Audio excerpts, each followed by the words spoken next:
Bienvenue sur notre chaîne Abdallah Dev. Donc dans cette troisième partie sur le cours de CSS, on va voir ici la syntaxe. Donc dans cette syntaxe, on va voir comment définir la structure des règles. On va voir comment structurer les règles qui seront appliquées aux éléments HTML. Donc la première des choses, il faut savoir d'abord qu'est-ce qu'une règle CSS. Quand on dit règle CSS, c'est quoi? Une règle CSS, c'est un composé, c'est-à-dire une règle CSS est composée du moins d'un sélecteur et d'un bloc de déclaration. Donc, on n'a que les deux. On a le sélecteur et on a un bloc dans lequel on a des déclarations. Donc, elle indique, c'est-à-dire la règle, elle indique quels éléments seront ciblés, c'est-à-dire quels sont les éléments concernés et quel style, quel est le style qui c'est-à-dire le style, c'est-à-dire quel style les seront appliqués, c'est-à-dire quel est le style qu'on va appliquer à ces éléments concernés. Ok. Donc, la structure de base d'une règle, c'est d'avoir ici ce qu'on appelle le sélecteur. Donc, quand on dit sélecteur, c'est l'élément en question que nous voulons, qui est concerné par le style. Ok. Donc, ça, c'est côté HTML. Donc, ce sont les éléments du HTML là qui seront ciblés ici. Maintenant, cette partie qui est là, c'est-à-dire de là jusque là, à l'intérieur là, cela c'est ce qu'on appelle le bloc de déclaration. C'est le bloc de déclaration. Ça, c'est un bloc dans lequel on a les déclarations. Et ce qui est en vert là, c'est ce qu'on appelle les propriétés. Quand on dit propriété, ça par exemple, c'est la couleur, la taille, le style, tout ça, ce qu'on appelle des propriétés. Et à chaque propriété, on a ce qu'on appelle la valeur. Donc, pour chaque propriété, on définit la valeur. S'il y a un ensemble de propriétés valeurs dans ce bloc qui est là, dans le bloc de déclaration, on les sépare toujours par des points, virgule, qui n'est pas à oublier. Ok? Donc, de là maintenant, quand nous voulons faire un commentaire, c'est soit un commentaire en une seule ligne, c'est-à-dire sur une ligne. Donc là, c'est comme ça qu'il faut faire le commentaire. Ou bien on a un commentaire sur plusieurs lignes. Donc c'est comme ça qu'il va falloir qu'on le fasse. Donc on va avoir l'anatomie ici d'une règle CSS. L'anatomie d'une règle CSS. Et quand je prends H1, ici le H1 là, c'est lui qu'on appelle le selector. Donc, et tout ça, c'est ce qu'on appelle notre bloc de déclaration. Et là, ce sont les déclarations qui sont là. Donc là, on a déclaré comme ça deux propriétés. Une propriété pour la couleur et une propriété pour la taille de H1. Donc là, on a dit H1 n'a qu'à prendre ici la couleur bleue.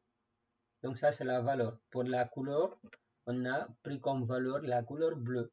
Donc ça, c'est le font size, la taille de H1. Donc on a dit H1 n'a qu'à prendre comme taille la valeur combien? 24 pixels. Donc c'est ce qu'on appelle l'anatomie d'une règle CSS. Donc pour chaque fois, à chaque fois que nous voulons définir une règle CSS, il faut penser à cette structuration. D'abord, on a quoi en nom? Le sélecteur. Et on a le bloc de déclaration dans lequel on fait les déclarations. Et chaque déclaration a ce qu'on appelle la propriété et la valeur qui est concernée. Un exemple concret, voilà notre HTML, on a H1 bienvenue, on a un paragraphe, ceci est un paragraphe. Maintenant, côté CSS, donc on va sélectionner le H1 qui est là. Donc ici dans cette page-là, c'est le H1 qui est concerné. Donc on le sélectionne à travers ici le sélecteur qui est la H1. Maintenant on ouvre la collade, on met couleur. Ça c'est une déclaration. Donc H1 n'a qu'à prendre la couleur. Maintenant on applique la couleur bleue. Et H1 n'a qu'à prendre la taille combien? 24. Et là c'est aussi pour le paragraphe. Donc ce qui donne ce résultat qui est là. Donc ici, on peut aussi avoir plusieurs règles. Vous pouvez écrire plusieurs règles CSS pour cibler différents éléments. Donc on a le H1 avec cette déclaration qui est là. Là, c'est le P avec cette déclaration. Et là, on a un lien avec sa déclaration. Donc, les composants d'une déclaration, on a le nom de la propriété. Ok, ça, ce sont ceux qui composent une déclaration, le nom de la propriété. On a les deux points qui va séparer les propriétés de leur valeur. Et on met point virgule si on a plusieurs déclarations à effectuer. Ok, donc voilà les règles importantes qui sont là. Les propriétés sont insensibles à la casse, qu'elles soient en majuscule ou minuscule. On peut écrire couleur là en majuscule, rien ne change, c'est la même chose. Donc c'est identique, qu'elles soient en majuscule ou en minuscule. Les valeurs peuvent être sensibles à la casse, tandis que les valeurs qui sont là, elles peuvent être sensibles à la casse. Maintenant, chaque déclaration doit se terminer par un point virgule. À ne pas oublier. Le bloc de déclaration est entouré d'accolades. Ok? Des espaces à tabulation et sauts de ligne sont ignorés par le navigateur. Donc, maintenant, pour les bonnes pratiques, il faut écrire un code propre et bien indenté pour une meilleure lisibilité. Utilisez des noms de classe et d'ID significatifs.